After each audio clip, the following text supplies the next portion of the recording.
Hi, everyone. This is Victor Chang from Sachs CEO. It is my pleasure to interview Cassindy Chao, who is a professional matchmaker at Keller International and her own firm, AWM Love.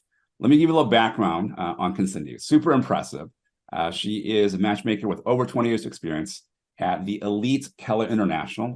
That is the firm that you see in all the airplane in-flight magazines for decades and decades when you're on the road. And started her career off in investment banking at Goldman Sachs and JP Morgan, has been a fintech startup CEO, sort of roamed the halls of Silicon Valley in a variety of roles, and now finds herself in the role as a professional matchmaker.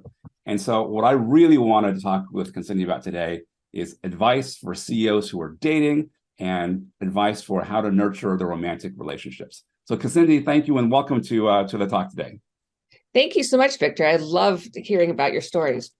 So Cassindy, thank you for joining me today. I was reading your client list and it's super impressive. So I want to share this with the audience.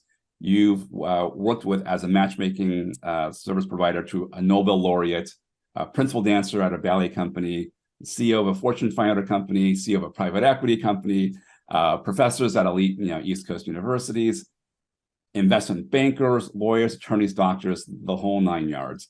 And so I'm super excited to dive into our topic today and hear what you've learned from all those experiences. Thank you. I'm looking forward to this. Let's sort of transition and talk about relationships. And as a professional matchmaker, it's about finding the right people, connecting, dating, and ultimately having a long-term relationship. For those who are sort of in that dating phase, what are some strategies and tips and maybe some counterintuitive ideas for how people should approach dating? You hear a lot about it. I've done it. I'm not super thrilled with the whole process and, very app driven. I feel like romance is now down to a database record, which, I have some strong feelings about. But from your point of view, like how should the rest of us be approaching dating? Any suggestions and tips? Absolutely. I laugh because nobody enjoys online dating. That's the majority of dating these days. Nobody says, "Oh, I can't wait to go online." So I think the gist of my tips for today really center around attitude and approach. I think that makes such a difference. When people meet, the whole goal of whether it's online dating or matchmaking is just to meet that person.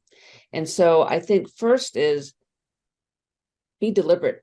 And one thing that I would say some people get friend zoned is be deliberate. And I think that what I mean by that is have the confidence that if that person is on a coffee date with you or lunch date with you, that they are curious about you. Don't go in trying to impress them and try to, be confident. Just don't get friend zoned from the get-go. Make a compliment. They're there because they want to meet you. So therefore you can come back and let them know right off the bat. Make a statement that is not a friend zone. Like, "Oh, you look really great today." That's fine. There's nothing wrong with that. And I think that's so important is that first attitude.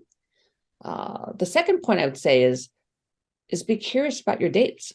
Ask a question. Sometimes people get so nervous and they're so keen to present themselves, they don't necessarily understand what their date's perspective is, and they don't necessarily ask enough questions. And so what I do as a trick with some of my clients is I will tell them before they go on a date, "I'm going to ask you afterwards how your date went, and I have a questionnaire that you fill out, a survey." And so they know in the back of their heads that I'm going to be asking them to tell me 3 things about their date. And that changes the mindset. So they know that when they go in, they're going to have to ask their date some questions, and that stops them from just talking about themselves. Me. I'm this, I'm that. And so I think that mindset change is really important.